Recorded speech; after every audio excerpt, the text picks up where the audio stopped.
Bonjour, merci Monsieur le Président, Monsieur le Commissaire.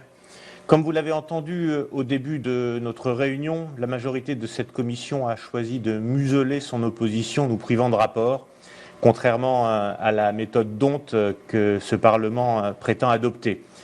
C'est donc sans illusion et lucide sur l'absence de pratiques démocratiques au sein du Parlement européen que je m'exprime.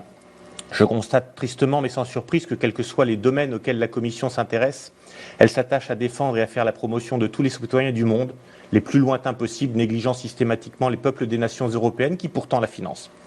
Cette attitude, qui n'est pas nouvelle, a conduit à l'échec constaté par tous de la Commission face à la pandémie du Covid.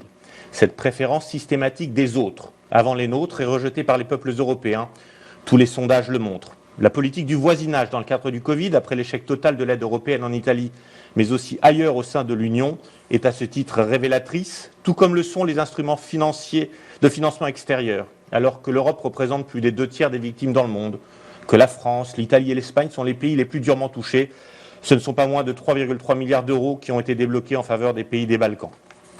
La solidarité européenne de l'Union européenne n'existe que dans vos discours. Comme votre collègue, Joseph Borrell, vous parlez de récit. Narrative, dites-vous. Il évoque une bataille de récits. Vous mentionnez plus légèrement une politique de récit. Votre lutte contre les fake news est en fait une lutte contre vos contradicteurs. Mais les citoyens des nations d'Europe n'ont que faire des récits, des histoires à dormir debout ou d'endoctrinement.